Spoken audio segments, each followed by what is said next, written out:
What's up everybody? Welcome back to my channel. Welcome back to another book video. I feel like a couple months ago I needed this video for myself. I needed books and recommendations that could get me out of a book slump, and that is how I know that these recommendations I'm going to share with you work. So if you are looking for books to get you out of a book slump, to get you into reading, to get you back into reading, maybe you haven't read in a couple months and it's annoying you that you haven't found a good book you like, then I hope this video helps you out. If you've watched literally any of my book videos, you know that before we get started I have to give a really big shout out to today's sponsor, which is Book of the Month. I continue to work with them because I honestly really love them, and I love that they share my love for reading and they also share my love for books, because I feel like reading a physical copy of a book is very different than hearing it or reading it online. I just love the feeling of reading a physical copy of a book. If you didn't know, Book of the Month is a super popular and fast-growing online book service for all readers just like you and just like me. Their mission is to promote new and emerging authors and to help readers find books that they absolutely love. Their team at Book of the Month vets hundreds of books each month, and they give readers their choice from a curated selection of new and early release titles. That way you're spending more time reading, which is what we want to do,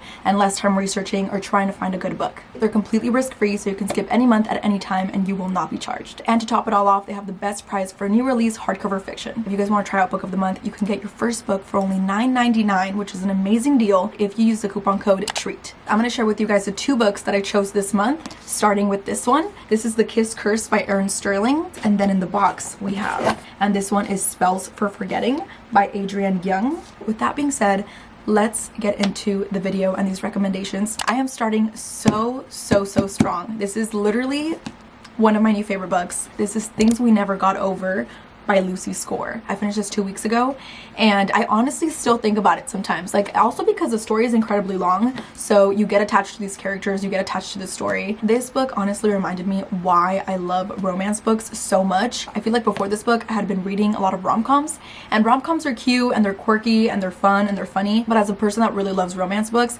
those really aren't the best, you know what I mean? Because it's so unrealistic. But this one I feel like was so good. The two main people in this book is Naomi and Knox, and Naomi, she's had a rough time. She's had a rough 24 hours when this book starts. She's basically a runaway bride. She ran away from pretty much her entire life. Naomi's twin sister, which she hasn't spoken to in years, calls her and she's like, hey, I'm in trouble. I really need money. Can you bring me this money to this location? Naomi leaves her wedding because she doesn't want to marry the guy, goes to this town. Naomi's twin sister, like I said, is totally troubled. So when Naomi gets there, she steals her car, takes the cash, and not only that, but leaves Naomi with an 11-year-old little girl. And now she finds herself with no car, no money, and with an 11-year-old niece that she didn't even know existed. And while all of that is going on, Naomi meets Knox, which is pretty much like the town's bad boy. That's all I'm gonna say about the story, but just know that this is romance done right. I loved this story. I love the characters. I love the whole book. If you're looking for a good romance book about a small town romance, grumpy sunshine, Knox, the grumpy guy in this story, will literally drop anything and everything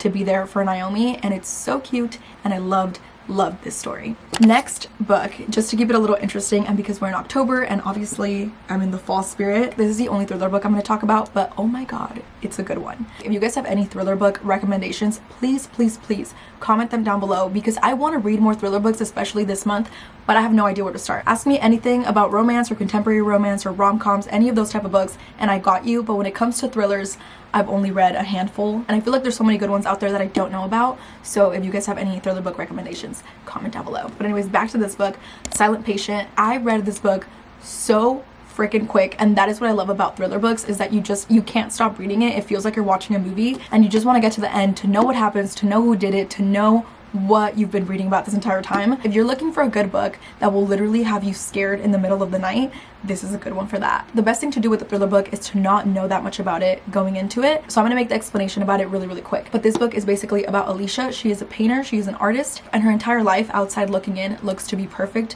She's married, she has her husband, they're both very successful, everything looks to be perfectly normal. That is until one night when she kills her husband by shooting him in the face 5 times. And what happens after that, when the police find her and everything, is that she refuses to speak. She gets convicted for the crime and she gets sent to a psychiatric unit, and that is when Theo, a psychotherapist, goes to the psychiatric unit, and his only mission, very determined about it, is to get her to speak. He knows that there is a reason she's not speaking. He knows that there's more to the story than what everybody thinks happened. There's really good plot twists in this book.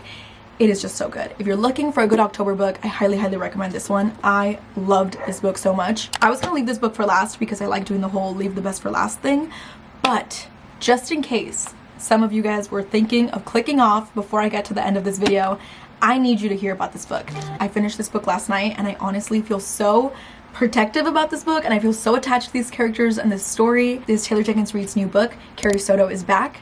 If you haven't gotten your hands on this book, what are you doing? This book is about Carrie Soto and how she is the best tennis player of all time. The book literally starts out with Carrie Soto and her dad watching a tennis match. She is now 37 years old. She's watching a tennis match and she is watching another competitor about to break her previous record. And she's pretty much saying how all of her life's work that led up to her breaking that record is about to be destroyed by the person and the tennis player in front of her. By the end of that match, she decides with her dad that she is coming out of retirement. She will reclaim that record and will show everybody that she is still the greatest tennis player of all time. That's just the gist of the story. All I'm going to tell you about the story and about this book is that it is so much more than that. It is so freaking heartbreaking, and what Taylor Jenkins Reid does is she gives you exactly what you don't want in the story and just makes it into the most breathtaking, most heartbreaking, most beautiful thing you've literally ever read. If you are looking for not only a good book, but a literal reading experience, read this book.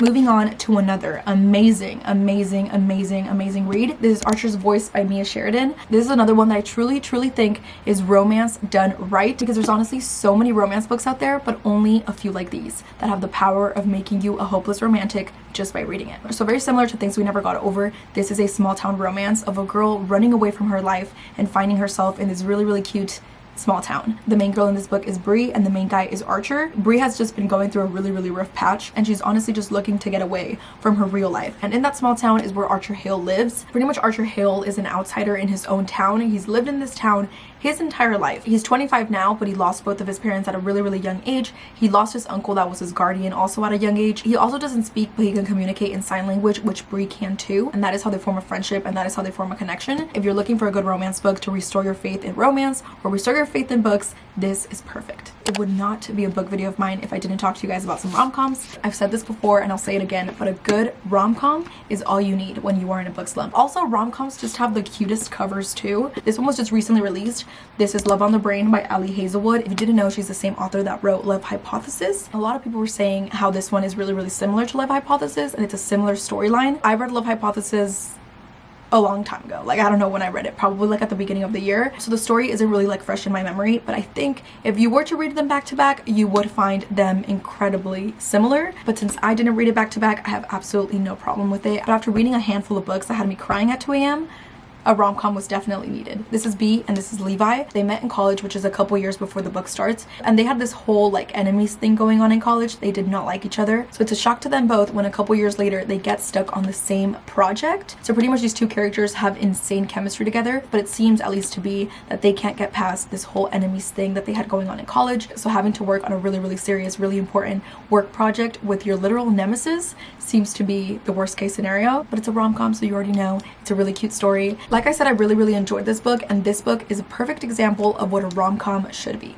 I've talked about both of these books already on my channel, so I'm going to make this easy breezy. Both of them are amazing. Both of them I loved. The best way to describe this book is that it is basically about this couple that is engaged. They're set to be married in 3 months, and because they're about to get married, you'd think that everything is great and that they love each other and that everything is just, you know, a whole honeymoon phase going on. That is not the case. They literally cannot stand each other. They can't go a day without fighting, and it seems, at least to Naomi, the main character girl, that as the wedding is approaching, she's beginning to see that she's about to marry somebody she doesn't really know. And the catch here is that whoever calls off the wedding has to pay off everything that they've already spent on the wedding. And so keep in mind this is a rom-com, but what sounds the most logical to them is that they want to make the other one back out of the wedding first. So they go through a series of pranks, they go through a series of pissing each other off as much as possible to try to get the other person to call off the wedding. As this is happening, they're realizing that they're starting to show each other their true colors, so trying to ruin this wedding might just be the way to save their relationship. Very cute rom-com. I loved it, especially in the moment. This is exactly what I needed to read. Next is Funny You Should Ask. I read this a couple months ago and I still remember absolutely loving this story. It's also very different, I feel like, to what I've read. A lot of these rom-coms, a lot of these stories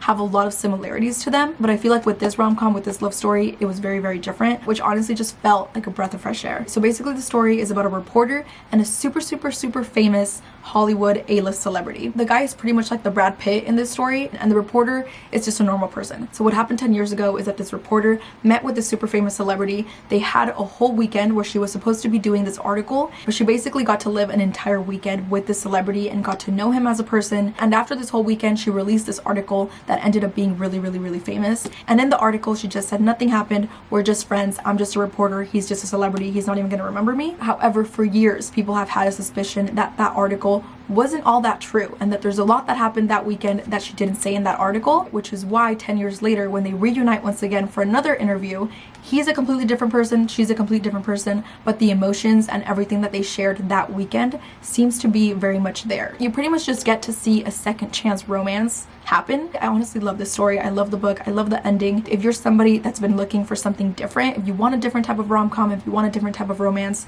this is definitely a really, really good one. It's gonna be the last book I talk about today, but this is another thriller book. I totally forgot I put this in here. So a thriller book is perfect to end off this October video. This is Layla by Colleen Hoover, or Lila. I call it Layla. I don't know. I had to include this book in here because I feel like I haven't talked about this book enough on my channel. The plot twist in this book, I was not expecting at all. The only thing I feel like I have to clarify that this book does have is a slow beginning. But once you get into the story and once you get to know these characters, it gets really, really, really good. It's like a slow burn thriller, I would call it. Basically, the entire book is about this couple, Leeds and Layla. It shows a relationship at the beginning and how they instantly fell in love, how they had this connection, this chemistry that was so obvious to both of them and anybody around them. Everything is going perfectly fine. A couple months into the relationship, Leeds' ex-girlfriend shows up to the front door and shoots Layla in the head. She survives it, and after a while she recovers physically, but mentally and emotionally she is completely different. And that is when Leeds decides to take Layla back to the place that they met. So the place that they met was a bed and breakfast,